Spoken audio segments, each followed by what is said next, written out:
Okay, now it is time for us to look a very important question that is frequently asked for university examination, that is 8086 architecture.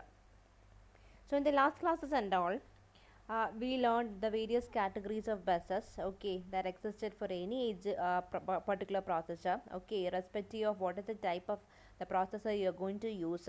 All the three types of buses exist, okay, they were address bus, data bus, and control bus. And how these buses coordinate or communicate with one another in order to enable the processor do a specific task. Okay, actually these three buses communicate and cooperate with one another so as to enable the processor perform a specific task. Okay, so all those things I have already taken class for you in the previous videos and all.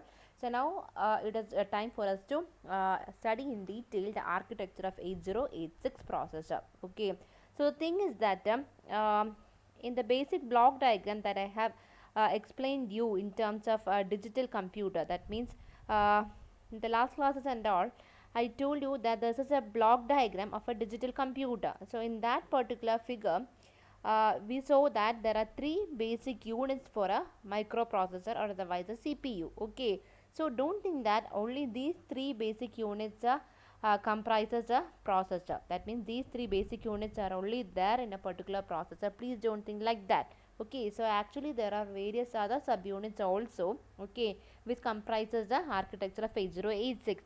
So each and every one of them we have to study in detail. That is, what are the various roles played by each and every subunit, whatever is present within the architecture of 8086 processor, that we need to study in detail.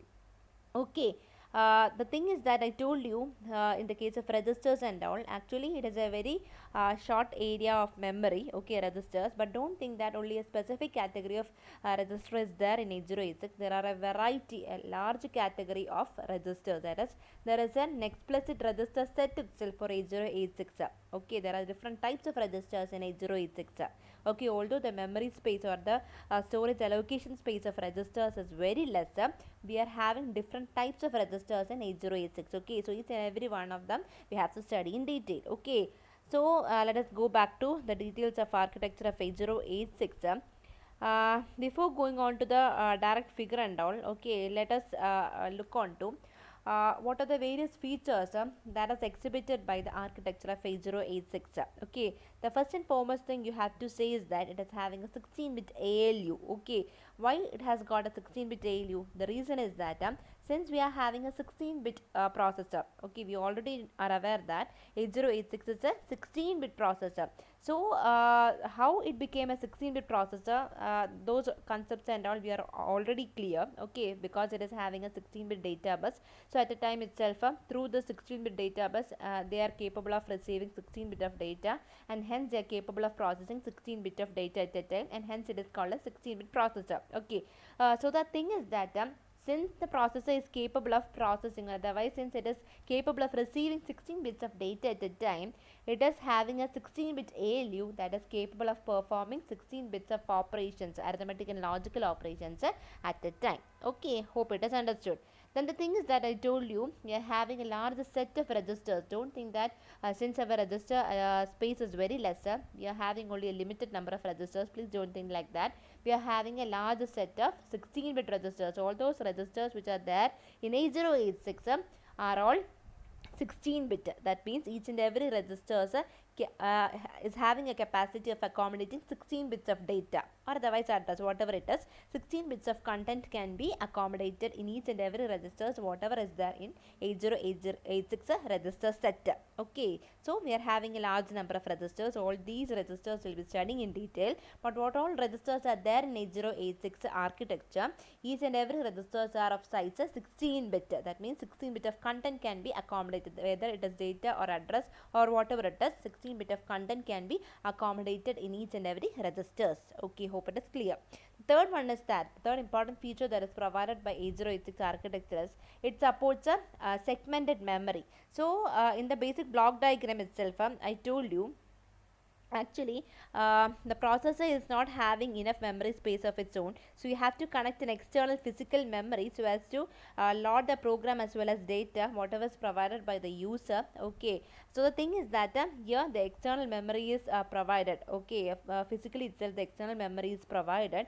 So the thing is that this memory is defined in terms of various segments. Okay, don't think that simply a memory, a larger storage area is there, that is what is memory, and there are simply various address locations by means of which you can access each and every data which is residing in the memory. Don't think like that. The thing is actually correct, but the thing is that, but the abstract or the real thing is that the memory is simply partitioned into various segments. Okay, so the segments means for example, data segment is a segment which is defined as memory. So in this data segment, data only will be residing. That means if the programmer or the user, okay, wants to store some data into the memory, the data segment will be explicitly used in order to store the data. Okay, we won't store the data in any other segments. We will be using the data segment itself in order to store the data whatever is sent by the sender, okay, or the programmer. On the other hand, if the programmer or the user wants to store some sorts of program or code, okay, there is a second segment which is called as code segment. So the programs or the code whatever is written by the user or whatever is fed by the user will be simply stored into the code segment of the memory. So simply the memory is divided or partitioned into various segments. That is, the microprocessor, the 8086 microprocessor simply addresses a segmented memory. Okay, the memory which is defined in terms of various segments.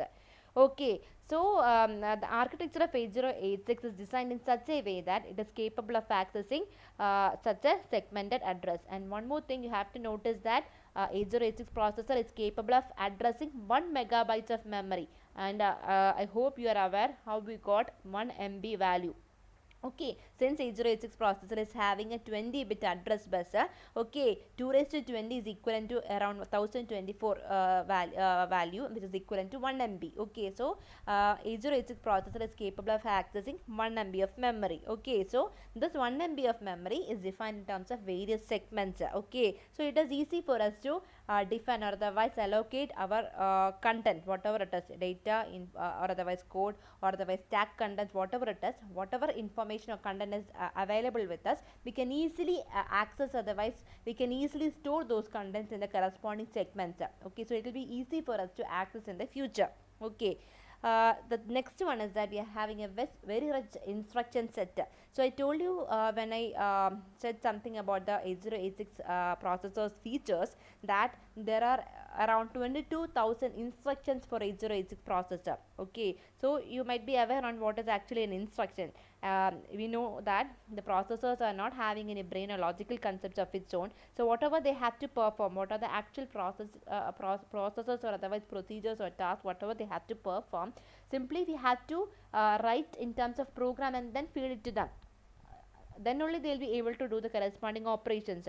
So these programs are naturally written by means of various instructions which are already defined in terms of instruction set. Okay, for example, if you want to perform the addition of two numbers, there are a variety of instructions which enables us to write the code corresponding to addition. Okay, so there are variety of instructions for addition. You can simply perform addition, you can consider the concept of carry and then perform addition. Likewise, there are a variety of instructions which is simply defined for particular operations such as addition itself. Okay, so likewise there are around 22,000 instructions in your instruction set, that is in the instruction set of 8086, which helps us to perform or otherwise which helps us the processor to direct to do the various tasks.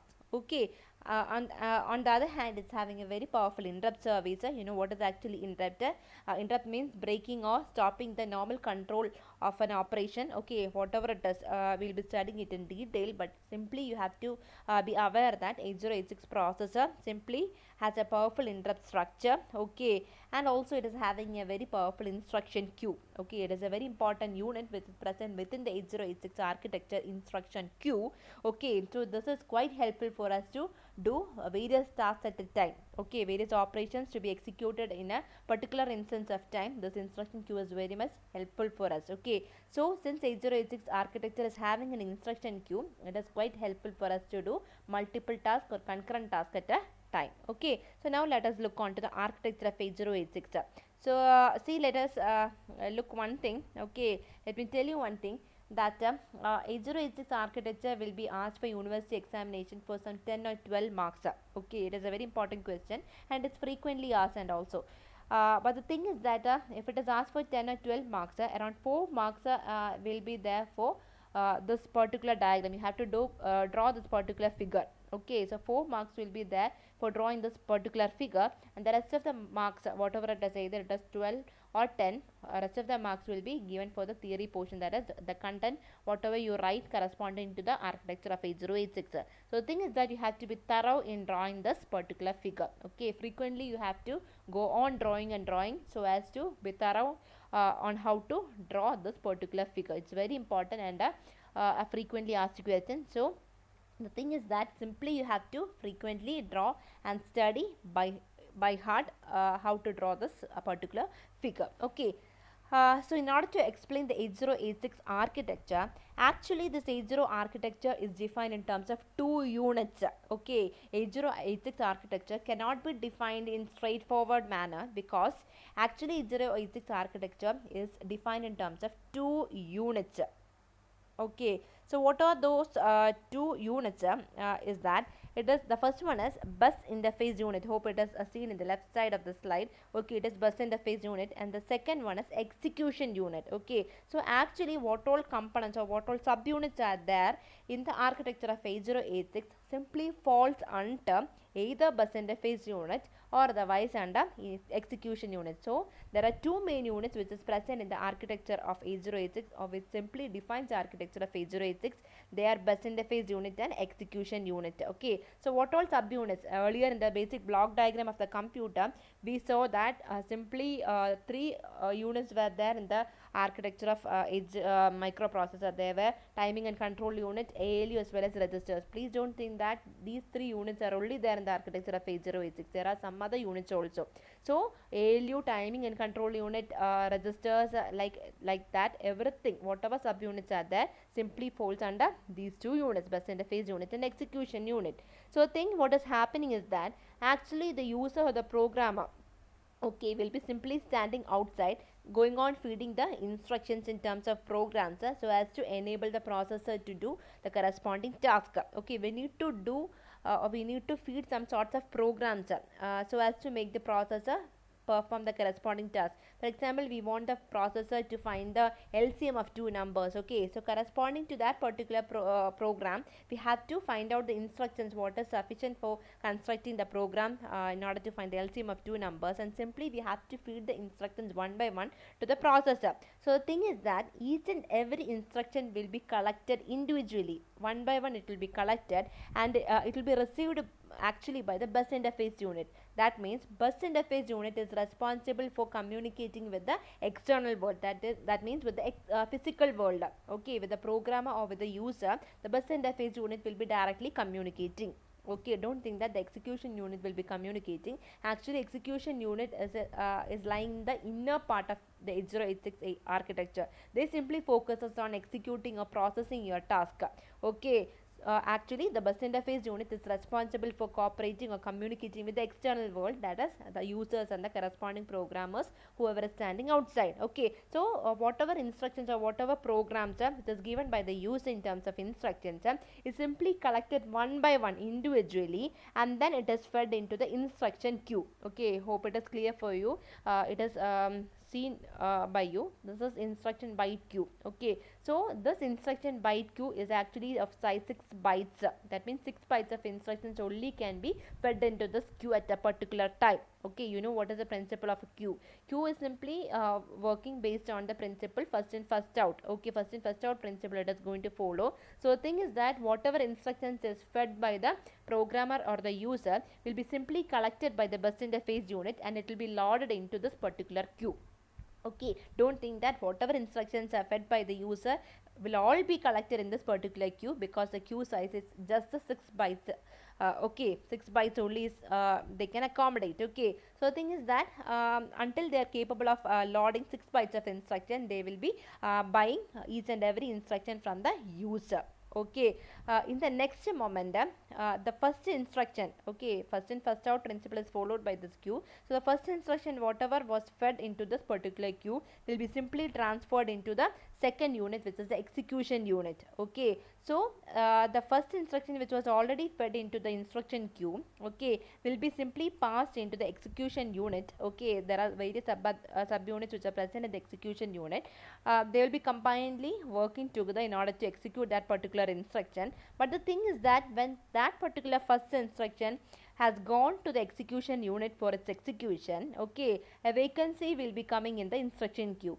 So noting out that, okay, what will happen, that particular vacancy will be filled by the next instruction. Okay, next instruction whatever is given by the user. So likewise each and every instructions one by one will be simply fed into the instruction queue. Okay, the instruction queue will simply provide each and every instruction to the corresponding execution unit for its execution. But the thing is that as soon as the instruction queue is providing each and every instruction to the execution unit for the execution, it will be going on adding or inserting the next instruction whatever is provided by the user. So that means parallelly the bus interface unit will be going on buying or otherwise going on fetching the instruction from the user, and at the same time the execution unit will be executing what all instructions that is already been fetched by the bus interface unit. Okay, that means parallelly fetching as well as execution is being carried out. Okay, so this is actually called as a pipelining structure. So 8086 processor is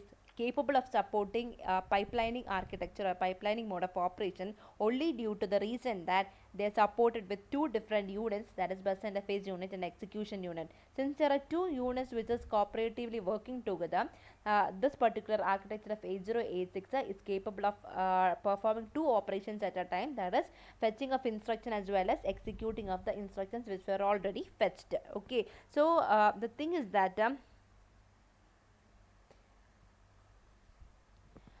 see, I will tell you one thing.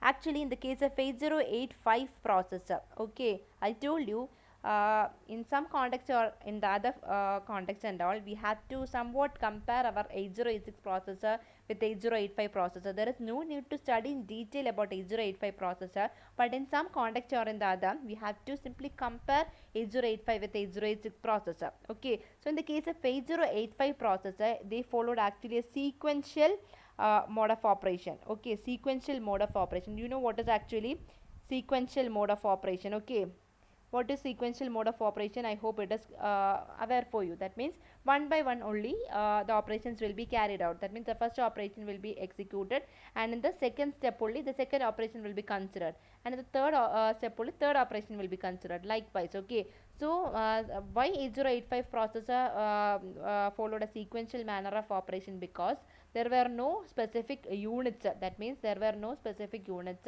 like bus interface unit or execution unit in order to perform the task. Okay, what all they have to do was carried out by the single unit which was defined in the architecture of 8085.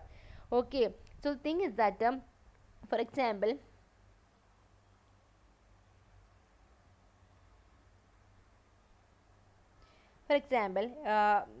from 6 a.m. to 7 a.m. Okay, 6 a.m. to 7 a.m.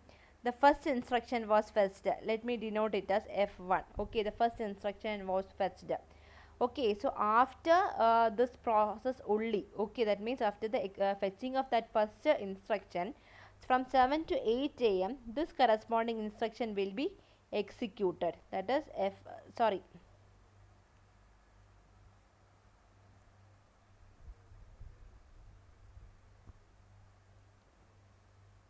Okay.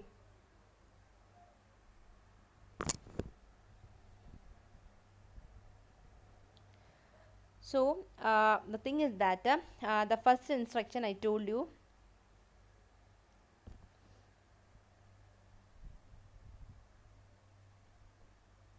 okay, the first instruction I told you, that is F first instruction was fetched from 6 a.m. to 7 a.m. So next after fetching that particular instruction, the same instruction has to be executed. So actually execution of that instruction is going to happen, that is E1. Okay, so it is E1. Okay, from 7 a.m. to 8 a.m. the first instruction will be executed. Okay, so the thing is that After the execution of the first instruction only, what they are going to do, from 8 a.m. to 9 a.m. the second instruction will be fetched. Okay, the second instruction will be fetched. The second instruction will be fetched. So from 8 a.m. to 9 a.m. what will happen? The second instruction will be fetched, and then from 9 a.m. to 10 a.m. the second instruction will be executed. So the thing you have to note here is that sequential manner, that is one operation only will be carried out at a time, and the thing is that if you want to perform any other task, you will simply have to wait for the previous operations to be completed. Okay, but in the case of 8086 processor, we are capable of executing multiple operations at a time. Okay, that is pipelining operation is possible only due to the reason that 8086 architecture is defined in terms of two units, that is bus interface unit and execution unit. So how we can explain is that, see, from 6 a.m. to 7 a.m. okay, the first instruction will be fetched. Okay, so when that corresponding first instruction is executed from 7 a.m. to 8 a.m. okay, at that particular time itself, that is execution, see, execution of that first instruction is carried out by the execution unit. Okay, so from 7 a.m. to 8 a.m. actually the execution of the first instruction is be carried out by the execution unit. At that time itself, the bus interface unit will be simply fetching the second instruction. Okay, the second instruction will be fetched. Okay, so what will happen from 8 a.m. to 9 a.m. what will happen, that corresponding instruction will be executed. Okay, so when the second instruction is executed, what will happen, the bus interface unit will be fetching the third instruction. Okay, likewise at a particular moment of time both the operations will be carried out. That means the fetching operation of the new instructions will be carried out by the bus interface unit, and the execution of the previously fetched instruction will be carried out by the execution unit. And this is possible only due to the reason that we are having two different units defined for the architecture of 8086, that is bus interface unit and as well as execution unit. Okay, hope it is clear for you. So now let us come back. So the thing is that this is actually happening, and this is called as pipelining mode of operation, and you must be clear about this particular pipelining mode of operation since it is frequently asked. Okay, so what are the various subunits which is present in each and every unit? Let me look. Okay, so actually this bus interface unit consists of three units. They are segment registers, instruction pointer, 6-byte instruction queue. These three subunits are considered to be falling under bus interface unit. Okay, so I told you we are having a register set for 8086 architecture. Okay, we are having a well defined register set in which each registers are of 16-bit size. Okay, I told you in the features of 8086 architecture itself, we are having a set of 16-bit registers. A variety of 16-bit registers are there with us. Don't think that a single register or a two or three registers are there with us. Don't think like that. We are having a set of different 16-bit registers. Okay, but the thing is that only one specific category of registers falls in the bus interface unit. The remaining type of registers like general purpose registers, index registers, pointer registers and flag registers are all falling in the execution unit. Okay, see, we are having different types of registers.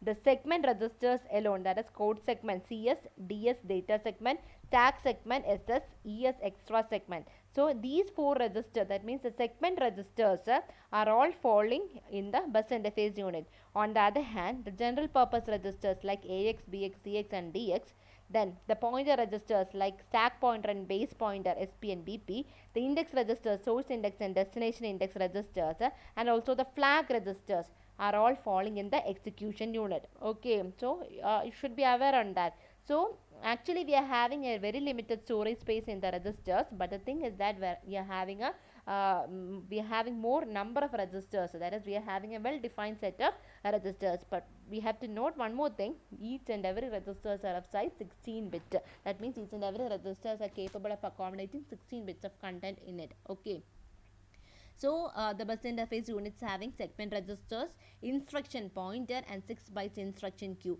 So I told you already about what is 6 bytes instruction queue. This queue is responsible for loading the instructions whatever is received from the user, and each and every time it is loaded into this particular queue. Okay, you have to note one thing, that this queue is only of size 6 bytes. 6 bytes capacity only is there for this particular queue. So only 6 bytes of instructions can be loaded into this particular queue. Okay, so each and every time one instruction is given to the execution unit, it becomes vacant. Okay, so at that particular time the next instruction will be fetched. Okay, so as to accommodate the entire space of this particular queue. Okay, so anyhow, that is the second thing. And the third subunit which is present in bus interface unit is instruction pointer. You know what is instruction pointer? It simply defines a program counter. You might be aware on what is program counter. Program counter stores the address of the next instruction to be executed. Okay, so what is the instruction next to be executed? Okay, the corresponding address will be there in the program counter. Likewise, here program counter is called as instruction pointer. That means if you want to find out what is the next instruction to be executed, that is what is the address corresponding to the next instruction to be executed, you simply have to look into the instruction pointer. Okay, I'll tell you once more with the help of a figure.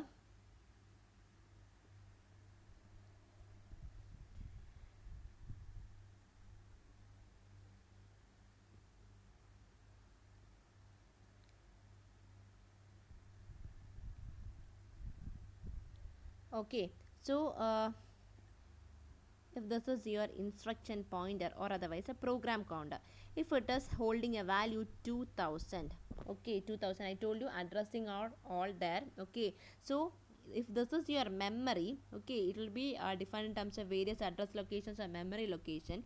So if this is a location 2000, okay, your pointer or instruction pointer or the program counter will be simply pointing to this particular location, because it is the address corresponding to the next instruction to be executed. You want to execute the instruction which is present in 2000, because in the instruction pointer register you simply finds a value 2000. Okay, so hope it is clear.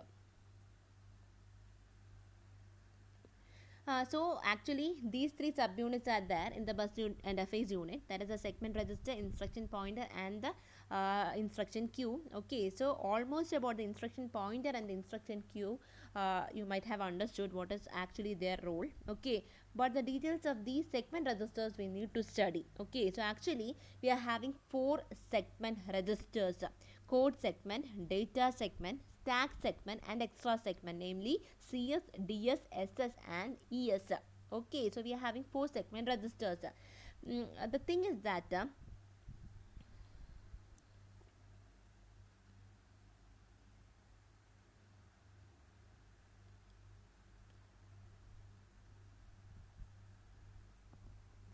I will tell you.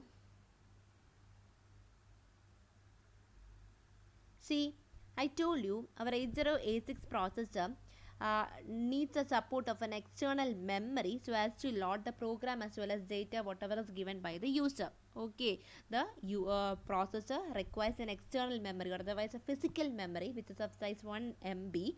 Okay, in order to access the program as well as data whatever is given by the user. Okay, so the thing is that if the processor is like this, if the microprocessor is this, and if there is a memory which is standing outside, okay, this is your memory. Okay, my that means m slash y, it simply denotes a memory. Okay, so actually I told you in the earlier time itself, that is my memory is divided in terms of various segments.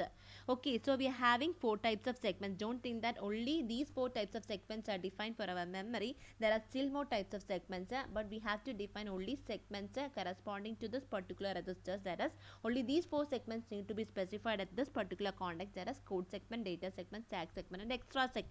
Okay, so here our memory now at this particular time I'm going to define only in terms of four segments. That is, code segment is there. Okay, data segment is there, stack segment is there, and also extra segment is there. Okay, four segments are there. The thing is that we are having different address locations also. Okay, so we need to know in this particular 1 MB size of memory at what particular address location code segment is starting. Okay, that is I need to know the base address of this code segment. That is base address means from which particular address location code segment is starting in the entire 1 MB of memory. And also I need to know at what particular address location data segment is starting. Okay, at what particular address location the data segment is starting. Okay, I need to know that also. Okay.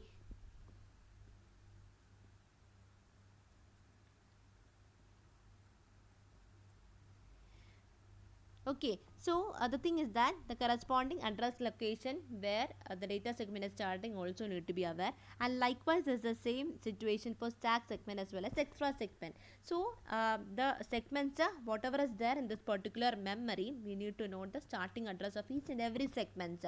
So in order to know the starting address of each and every segment, simply we have to focus on one thing, that is we'll have various registers. What all registers are there in the microprocessor? I told you code segment register is there, data segment register is there, likewise stack segment register and extra segment registers are there. Okay, I'm not noting it down currently because I'm not having enough space to write ESR also, but simply you have to be aware that ESR is also there. Okay, so thing is that code segment register is there, data segment register is there, stack segment register is there in the internal architecture of microprocessor.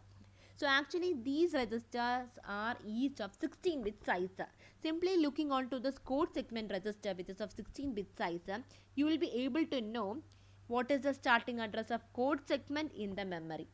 Okay, that is code segment register. If it is having a value 2000, for example, if it is having a value 2000, code segment register's value is code 2000, then it means that this memory is actually starting from the location 2000. Okay, the code segment is starting from the location 2000 of your memory.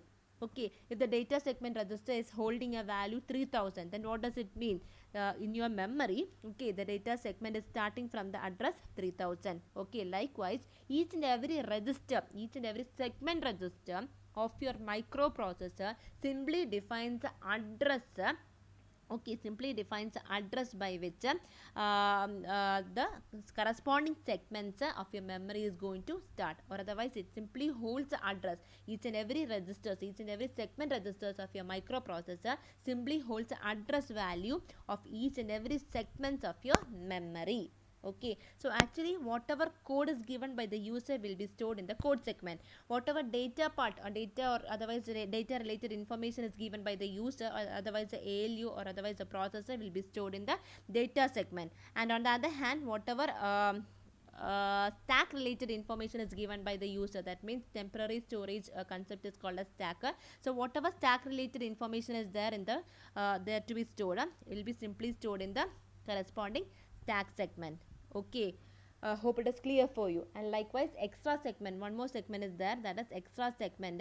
The string related information as well as program related data and all will be stored in the extra segment. Okay, so hope it is clear for you. So in the memory, okay, so I'll show you one figure that will be quite helpful for you. So this is a memory, physical memory, which I have drawn earlier. Okay, so this is a memory which is residing outside the processor, which is helpful for you to accommodate whatever content which is provided by the user. Okay, so here see the darkened portion, the lower most darkened portion is actually the code segment. Okay, sorry, it is a data segment, and the above portion, above darkened portion is the code segment. The above portion is the stack segment, and the topmost segment is the extra segment. So what all segments are there? Data segment is there, code segment is there, stack segment is there, extra segment is there. So each and every segment is having 64 kilobytes of size. Each and every segment can accommodate 64 kilobytes of storage capacity. Okay, so the thing is that when the user provides some program or corresponding code, it will be simply stored in the code segment part. If the user is providing some data or otherwise some data related contents, it will be stored in the data segment. If it is giving some stack related information that requires temporary storage, it will be stored in the stack segment. And if the programmer is providing some string related information, otherwise program data and all, it will be simply stored in the extra segment. Okay, So the thing is that we need to be aware at what particular location each and every segment is starting. Okay, for example, see this data segment is starting from 20,000. Okay, see how 20,000 came. It is a 20-bit address. You know, 8086 processor supports a 20-bit addressing. Okay, so 20,000. So from 20,000 to 2FFFF, we are having data segment accommodation. Okay, from 348 to 44 something like that, we are having the code segment likewise. So we need to know from which particular memory location each and every segment is starting. So here our data segment is starting from 20,000.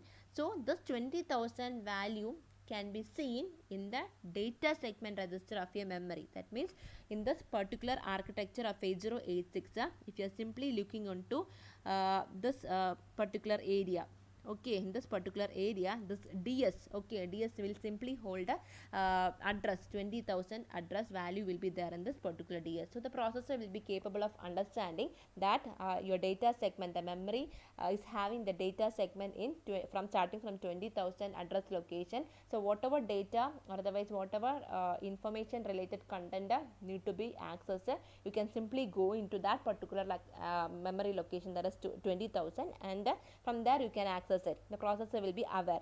On the other hand, if you are having if you are having the code segment register value some 30,000 like that, if the CS register is having a value 30,000, what will happen? Okay, the processor will be able to understand that the memory, the code segment starts from 30,000 address. Okay, so simply it can go directly from 30,000 and fetch the program or otherwise instructions, whatever it is, when it is the time for execution. Okay, so that is actually code segment, data segment, stack segment, and extra segment registers. Okay, so please note one thing, that we are having code segment, data segment, stack segment, and extra segment in the memory.